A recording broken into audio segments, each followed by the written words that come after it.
Alright, real quick before I start talking about Strange World or Puss in Boots: The Last Wish, I bet you guys are wondering why I'm resorting back to my old form of videos. It's because I did film this video. Like I said last time, I was on winter break, and I normally film my videos at school, but I'm still not back from school yet, and I filmed a really good Strange World review that I thought was really good, and then I couldn't get it edited because it was all edited.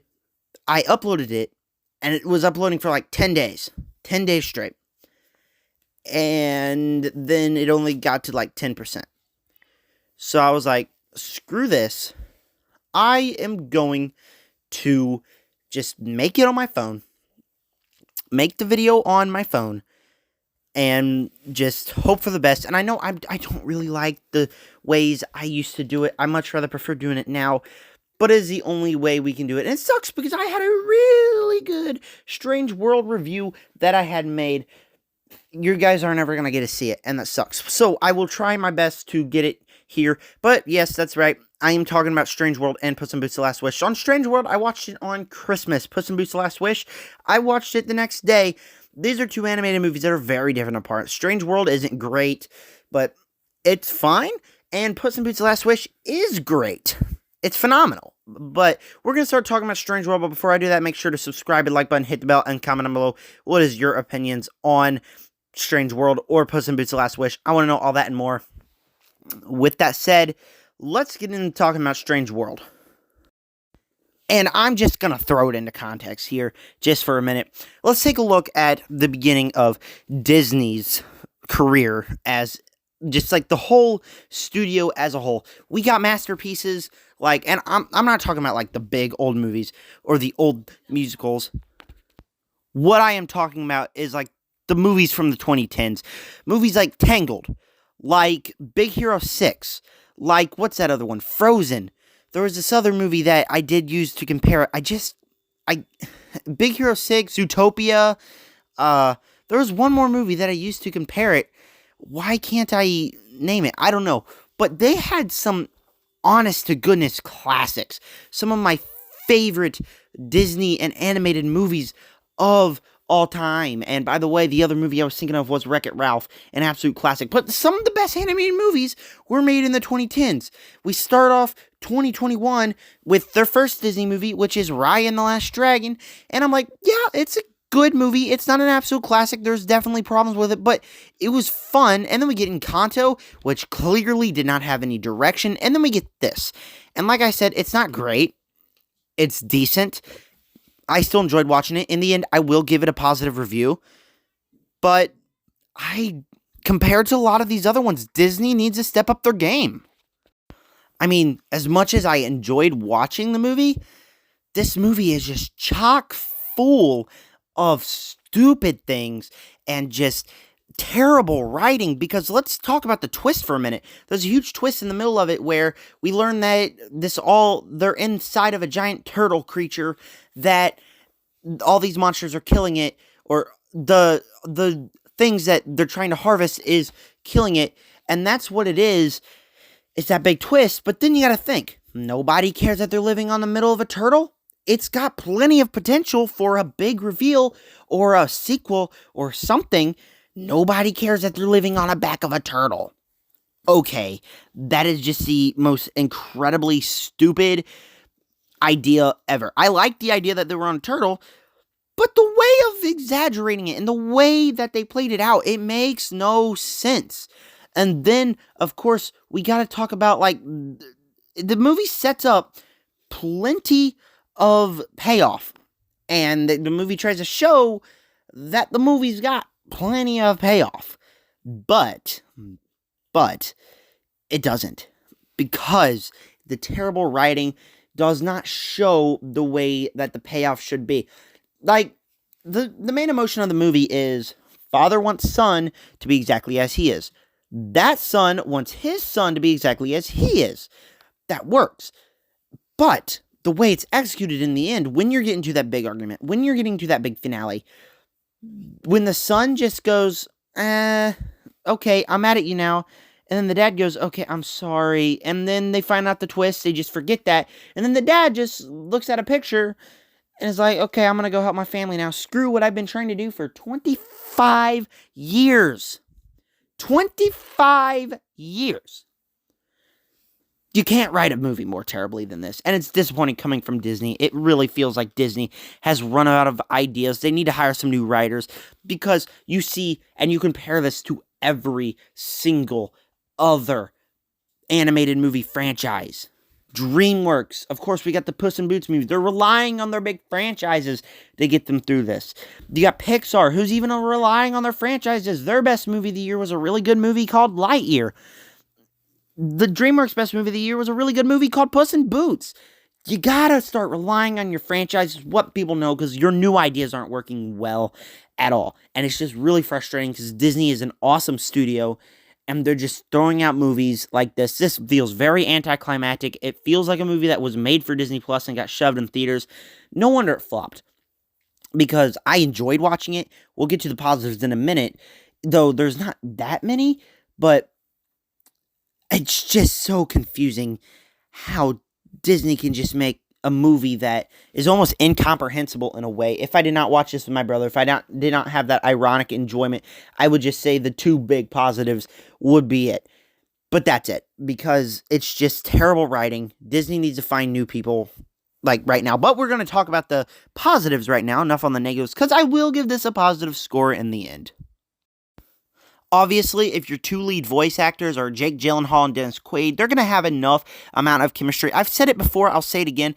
Just because you are an actor does not mean you'll make a great voice actor, but they do a good job with what they have here and what they were told to do inside the film.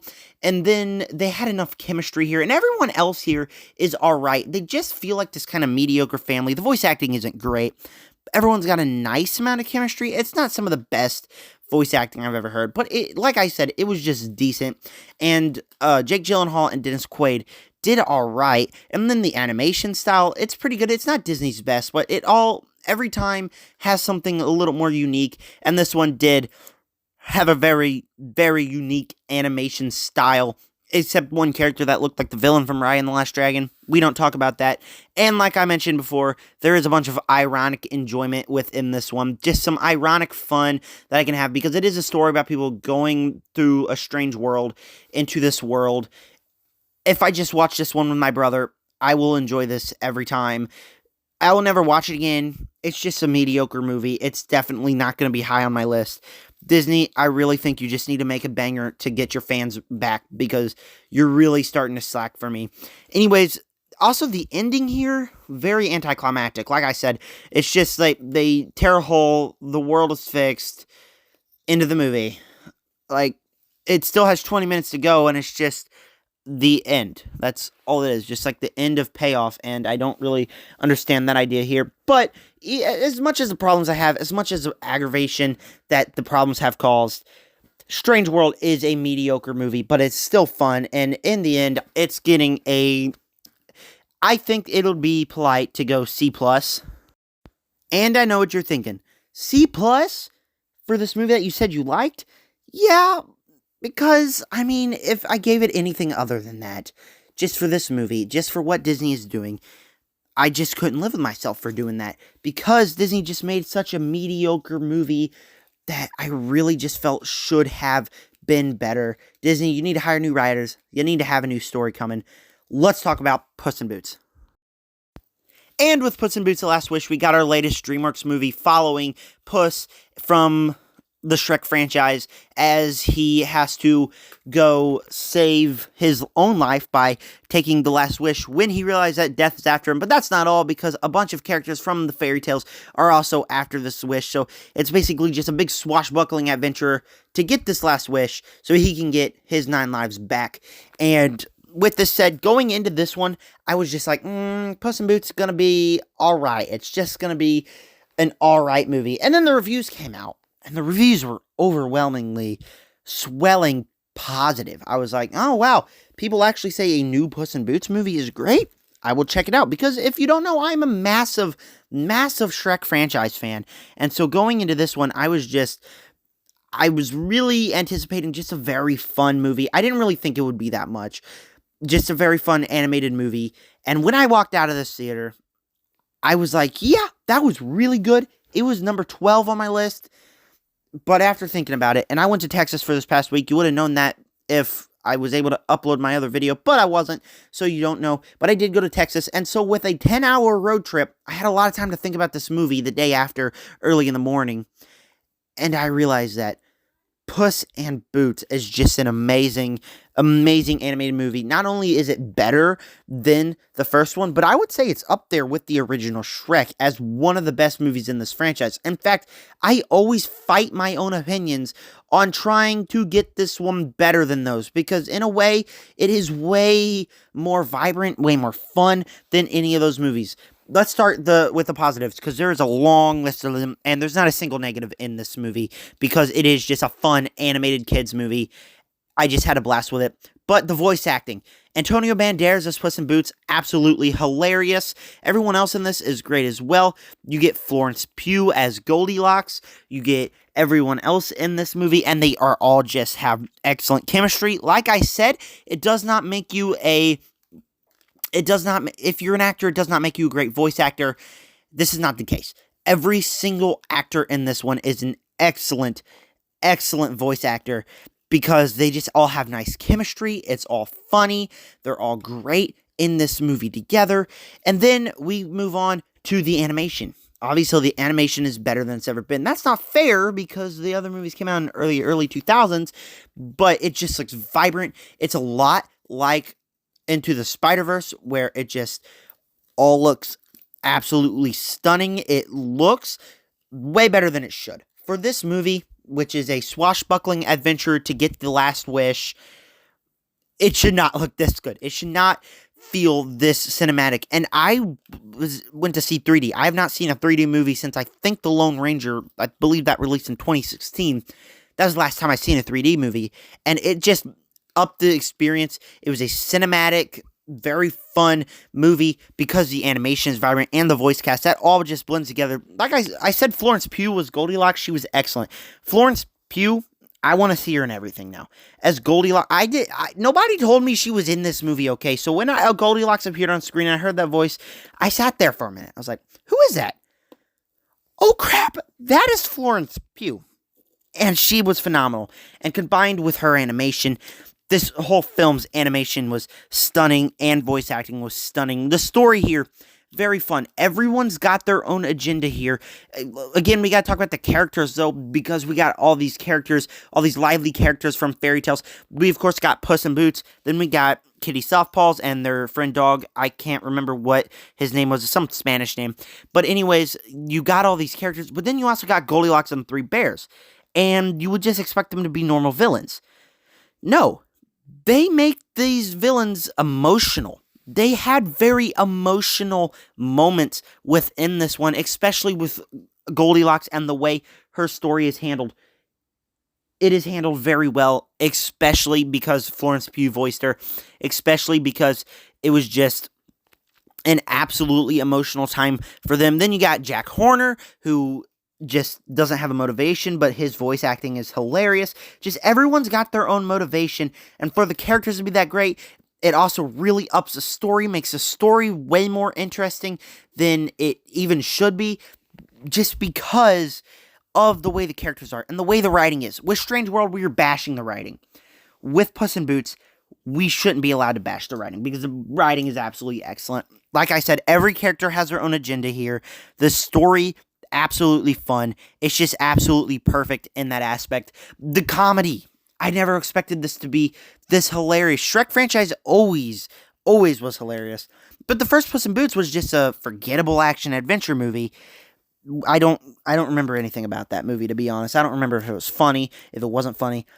But with this one, just absolutely hilarious. I'm not going to spoil any of the jokes, but I went with a friend, and we were both just dying laughing the entire time, because it was awesome. The jokes were awesome. The writing was awesome. The animation was awesome. The action was awesome. We didn't talk about the Big Bad Wolf, Death himself. Death himself was absolutely awesome. The moment he walked on screen, I was like, that is a cool character. And he had a looming presence throughout the movie. In most animated movies, you never see a villain with this amount of looming presence. since the Spider-Verse, and I know this got a lot of comparison to that, but since the Spider-Verse, death is just within here. You can feel death walking around the whole movie. It's just creepy. It's unsettling combined with the voice acting. In case you can't tell, I love this movie. Everything about it was perfect. I'm only putting this third place on my ranking because Shrek and Shrek 2 are absolute animated classics. This is already an animated classic. Top 10 of the year. Absolutely perfect movie. I just think that this is one of the best animated movies. It's not above Lightyear or Turning Red. It should be above Turning Red. But those movies are just movies that I enjoyed personally more. But this is just one of the best movies in the Shrek franchise. One of the best animated movies of the year. Of the 2020s so far, it is probably one of the best animated movies of the 2020s. And that is why Puss in Boots: The Last Wish.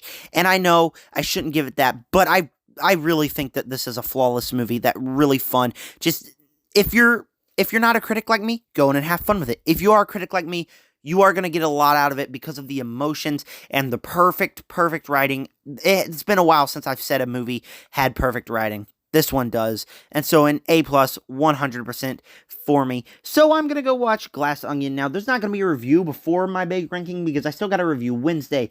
I got to review not only Wednesday, but I got to rank all the TV shows, and then I got to do my big ranking, and then I'll get to review Glass Onion. But just because I'm getting so behind, there's so many videos that I got to do because of that big week to Texas, everything here.